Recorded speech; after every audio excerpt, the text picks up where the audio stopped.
carved into a piece of clay smaller than a walnut, lies a clue that quietly unsettles everything we thought we knew about the birth of civilization. For generations, historians have told a simple story. First came farming, then villages, then cities. And only much later, with the invention of writing in Mesopotamia around 3200 BC, did administration, ownership, and bureaucracy finally emerge. According to this view, complex social organization required writing to exist. But archaeology has a habit of complicating neat stories. In the heart of modern-day Turkey, buried beneath layers of earth and time, archaeologists uncovered an object that does not fit this narrative.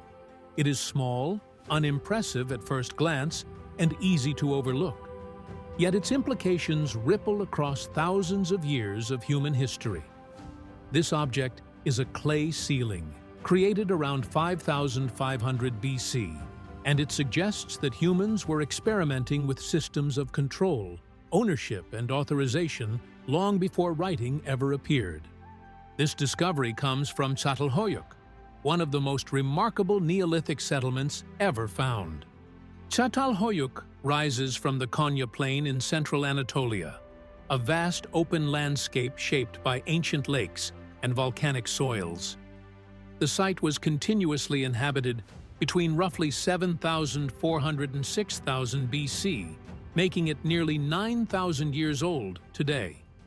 At its height, it was home to several thousand people, possibly as many as 8,000, living in an environment unlike anything that had existed before. There were no streets, no public squares, no visible centers of power. Houses were built wall to wall in dense clusters, forming a solid mass of mud brick. People entered their homes from the roof, climbing down ladders through openings in the ceiling. Daily movement across the settlement happened above ground, across rooftops, rather than at street level. The architecture itself speaks to a society organized around households rather than public authority. Inside these homes, archaeologists found evidence of a rich symbolic and ritual life. Walls were painted with hunting scenes, geometric designs, and abstract imagery. Burials were placed beneath floors. Shrines were rebuilt again and again within domestic spaces. Çatalhöyük was not just a place to live. It was a place deeply embedded with meaning, memory, and tradition. For decades, scholars described this society as largely egalitarian. There were differences between houses, but no palaces, no elite tombs, no obvious rulers. This made Çatalhöyük an important counterexample to the idea that complexity required hierarchy. Yet this interpretation began to shift as archaeologists looked more closely at a class of objects long considered marginal. These objects were stamped seals and clay ceilings. Excavations at Çatalhöyük have uncovered hundreds of stamp seals made from stone, bone, and other materials, as well as many clay ceilings bearing their impressions. For years, these were often treated as decorative items, personal ornaments, or symbolic markers with no broader social function. After all, seals were assumed to belong to later civilizations with writing and formal administration. But context matters in archaeology, and context slowly began to tell a different story. In one building dated to approximately 5,500 BC, researchers discovered a clay ceiling preserved in remarkable detail. The clay had once been soft, pressed against an object, and stamped with a carved seal before hardening. Embedded in its surface were clear fingerprints, capturing the ridges and whorls of a human hand from over 7,000 years ago. The seal impression itself was not random. It displayed a deliberate geometric pattern, carefully carved and intentionally applied. This was not idle decoration. Someone had gone to the effort of making a seal, using it consistently, and applying it to clay for a purpose. In later civilizations, we know exactly what seals were used for. They secured containers, marked ownership, restricted access, and authenticated authority. They were administrative tools, but here, at Çatalhöyük, there was no writing system, no known state, no kings, no bureaucracy in the conventional sense. This raised a deeply unsettling question. Why did a Neolithic household need a seal at all? To answer this, researchers began to re-examine seal finds across the entire site. Instead of isolating individual objects, they analyzed patterns of distribution, usage, and change over time. They looked at where sealings were found, what they were attached to, and how seal designs evolved across centuries of occupation. What emerged was not evidence of a state, but something more subtle and arguably more important. Many sealings were found in association with storage contexts.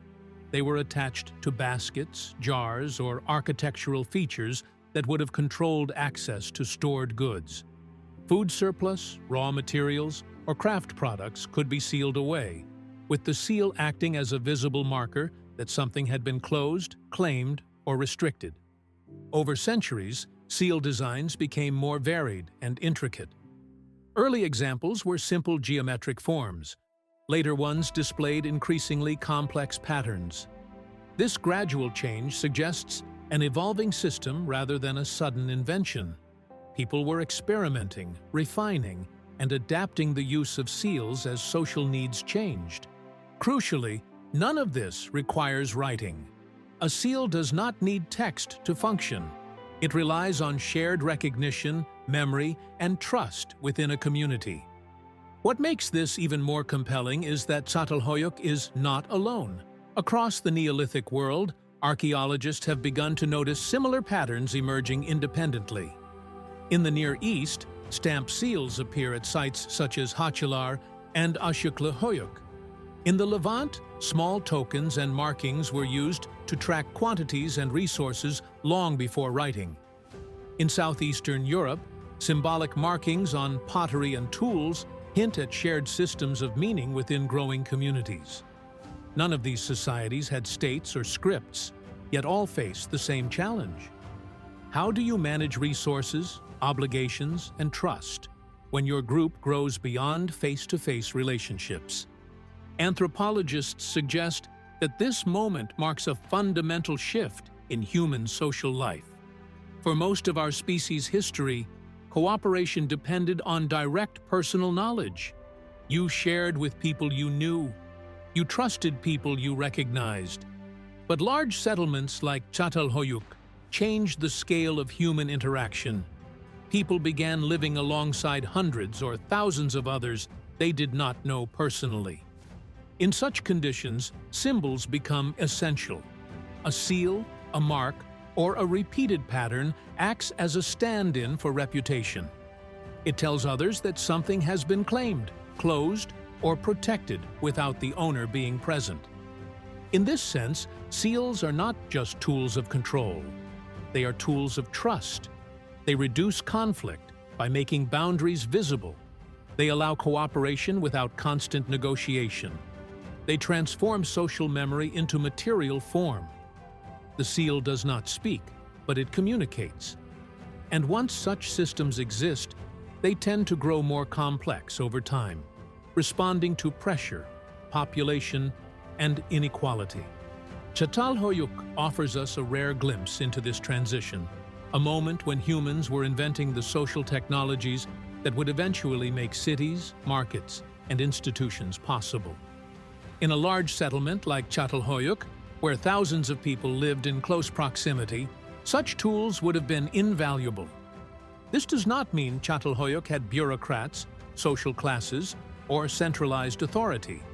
There is no evidence for rulers or formal administration, but it does suggest that households were negotiating access to resources, managing surplus, and marking control in ways that go beyond simple sharing. In other words, people were developing proto-administrative practices. These practices likely emerged not from domination, but from necessity. As populations grew and food production became more reliable, storage became essential. Storage creates problems. Who owns what? Who can access it? Who decides? Seals offer a solution that does not require writing or formal law, only collective recognition. This forces us to rethink how civilization actually developed. Rather than a clean sequence where farming leads to villages, villages lead to cities, and cities lead to administration, the reality appears far messier. Elements of administration, control, and authority were emerging in small experimental forms long before states or writing systems existed.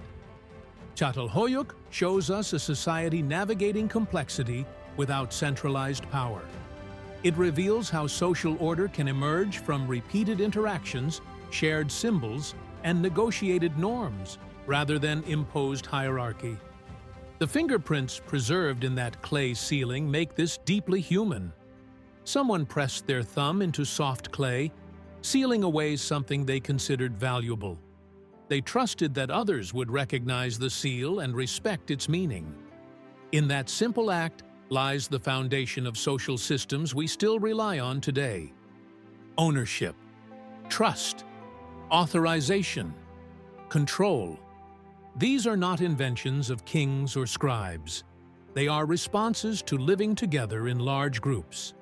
Çatalhöyük continues to challenge archaeologists because it refuses to fit neatly into our categories. It was neither a simple village nor a city in the modern sense. It lacked rulers but displayed coordination. It lacked writing but used symbols. It lacked bureaucracy but practiced control. Civilization did not begin with a single invention or a sudden leap. It emerged gradually, unevenly and locally, as people experimented with ways to manage life together. That tiny clay ceiling does not rewrite history by itself, but it reminds us that the roots of our modern world stretch deeper than we once imagined, shaped by ordinary people solving ordinary problems in extraordinary ways. Civilization did not begin with writing. It began when people started trying to live together at scale.